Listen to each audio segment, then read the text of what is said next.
அவங்க வீட்டுக்கு கூட்டின்னு போயிட்டு 4 பேரும் தண்ணி அடிச்சிருந்தாங்க. நீ இங்கதான் இருக்கிற, நீ 4 பேரும் பின்னாடி செய்யணும், வாயில செய்யணும். 4 பேரும் நான் மாடா மனுஷாலா?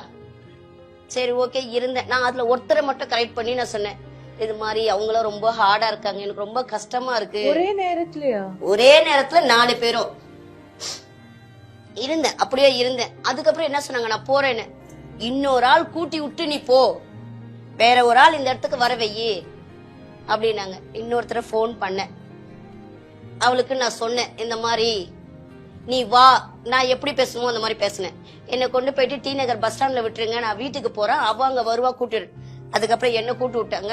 4 பேர்ல ஒரு ஆளை கரெக்ட் பண்ணி என்ன கூட்டிட்டு போய் பஸ் ஸ்டாண்ட்ல விட்டுருங்க அப்படின்னு சொல்லிட்டு இன்னொருத்தவங்கள போன் பண்ணி வர சொன்னேன். வர சொல்லிட்டு அதுக்கப்புறம் நான் இறங்கின உடனே அவளுக்கு போன் பண்ணேன், அம்மா போவாதம்மா அது போலீஸ் அப்படின்னு சொல்லிட்டு அவளையும் காப்பாத்து. ஏன்னா நான் மாட்டின மாதிரி அவ மாட்டிட கூடாதுல்ல, அவளையும் காப்பாத்தி விட்டேன். அதுக்கப்புறம் அந்த இடத்துக்கே போறதே கிடையாது. ஏன் குடிக்கணும்னா, இப்போ அவரு கூட நான் குடிக்கலன்னு நினைச்சுக்கணும், ரொம்ப உடம்பு பெயினா இருக்கும். ஒரு தடவைக்கு 2 தடவை உடலுறவு கொள்ளும் போது என்ன ஆகும், உடம்பு ரொம்ப பெயினா இருக்கும். அப்ப குடிக்கும் போது அந்த வலி தெரியாது. இன்னொன்னு அப்படிதான் செஞ்சேன், வாய் வழியா செய்யி, எனக்கு பின்பக்கம் செஞ்சா ரொம்ப பிடிக்கும், பேக் சைடு செஞ்சா ரொம்ப பிடிக்கும் அப்படின்னும் போது என்ன பண்ண முடியும். சரி ஒரு 1000 ரூபாய் எக்ஸ்ட்ரா தரேன், நீ எனக்கு பிடிச்ச மாதிரி செய், மவுத்திங் பண்ணு, ரைட் ஓகே. அப்ப குடிக்கும் போது எதுவுமே தெரியாது. சரி ஒரு 1000 ரூபாய் எக்ஸ்ட்ரா கிடைக்குது, ஒரு 2 டேஸ் வேலைக்கு போவானால. ரெகுலராலாம் போக மாட்டேன், எனக்கு எப்போ தேவையோ அப்ப மட்டும்தான். ரெகுலரா போயிட்டு பணம் அதிகமா வேணும், வந்துட்டே இருக்கணும். என்ன தேவை, வாடகை, சாப்பாடு செலவு, 10 கிலோ அரிசி வாங்கி போறேன்னா அவ்வளவுதான். ஷூட்டிங் இருக்கா 10 நாள், மாசம் ஷூட்டிங் 10 நாள் இருக்கா போதும். ரொம்ப எமர்ஜென்சியா இந்த மாதிரி நான் ஃப்ரீயா இருக்கேன், வீட்டுக்கே கூட்டு வருவேன். நான் தனியா தானே இருக்கேன், அவருக்கு வீட்டுக்கே கூட்டு வருவேன். கூட்டு இருந்துட்டு எப்ப எனக்கு வாடகை இல்ல, ரைட் இந்த 2000 ரூபாய் வச்சுக்கோ, மீதி 2000 ரூபாய் எங்க போவேன் நானு, அடுத்தது இது பண்ணாதான். இந்த சினி ஃபீல்ட்ல போய் சம்பாரிச்சு வீடு வாங்கினவங்க யாரும் கிடையாது, அந்த மாதிரி எதுவுமே கிடையாது. லைட்மேன்ல இருந்து ப்ரொடக்ஷன்ல இருந்து எல்லா யூனியன்லயும் என்னமா வரியா மாமச்சான் போலாம் அப்படின்னு அவன் கூப்பிடவே மாட்டான். ஐயோ நான் வரமாட்டேன், நான் போக மாட்டேன்னா அவனுக்கு என்ன தோணும், கண்டிப்பா இதை போட்டாகணும் அப்படின்னு தோணும். மாமா வா மாமா போலாம். அவனுக்கு மேல நம்ம இருந்தோம்னு வச்சுக்கோங்களேன், அவன் நம்மளை கூப்பிட மாட்டான். இப்படிதான் நாங்க எங்களை காப்பாத்திக்கிறது. எல்லாருமே நல்லா பேசுவாங்க, என்ன மச்சா என்ன மாமா, மாமாமா போலாம், அதுக்கு என்ன போலாம், வா வரியா, இப்ப வரியா, நான் கொஞ்சம் செலவாகும் அப்படின்னு சொல்லிட்டு அவன் வரவே மாட்டான்.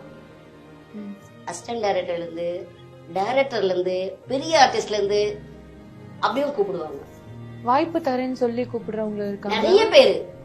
எனக்கு இந்த சினி ஃபீல்ட்ல நான் போனதுல இருந்து சின்ன பசங்க வந்தா கஷ்டமா இருக்கும். இந்த ஏஜ் அட்டென்ட் பண்ணி அந்த பசங்க வந்தாலும் எனக்கு கோபமா வரும். கண்டிப்பா எவனும் தொடாத இது பண்ண மாட்டான். பெண்கள் ஆண்களுக்கு ஒண்ணும் கிடையாது, ஆண்களுக்கு திறமை தான் இருக்கணும். பெண்கள் 100% யாருமே தொடாத எவனும் இருக்க மாட்டான். அதனாலே மேக்சிமம் பசங்க வந்தாலும் நான் திட்டுவேன், எவ்வளவு வேலை இருக்கு அங்க போறது, எங்களுக்கு தான் இது இல்லை, இதுல சம்பாரிச்செல்லாம் இது கிடையாது அப்படின்னு. ஒண்ணு டேலண்ட் இருக்கிறவங்க பிக்கப் பண்ணி அப்படியே போறேன், அவ்வளவுதான். திருத்த முடியாது, என்ன பண்ண முடியும், சொன்னாலும் கேட்காதுங்க. நம்மளை விட ஹையஸ்டா போயிடுங்க. போன் நம்பர் வாங்குறதுல இருந்து, அவங்களே பிக்கப் பண்ணிக்கிறதுல இருந்து அந்த மாதிரி ஆயிடுச்சு. ரொம்ப இப்ப இதுவாயிடுச்சு.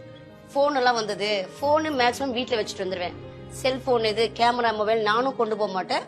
அவங்க எப்படி இருக்கிறாங்கன்னு பாத்துப்பேன், சேஃப்டியாவே இருப்பேன். என் பேக்ல எப்பவுமே ஒரு சின்ன கத்தி இருக்கும், என் பேக்ல இருக்கும், இப்பவும் இருக்கு, கத்தி இருக்கும், குண்டூசி வச்சிருப்பேன். மொபைல் நம்பர் எழுதி வச்சிருப்பேன். எங்கன்னா நான் மாட்டிட்டா செல்லு அப்படி எங்கன்னா பாத்தி கூட போறாம இருந்தா பெரிய சில கேமரா செல்ல வீட்டுல வச்சிருவேன். சின்ன போன் தான் எடுத்துட்டு போவேன். பட் அது தூக்கி போட்டா கூட இது இருக்குல்ல அப்படின்னு சொல்லிட்டு எத்தனையோ இடத்துல அந்த மாதிரிலாம் நடந்திருக்கு. போனை உடைச்சி அந்த மாதிரிலாம் நிறைய நடந்திருக்கு.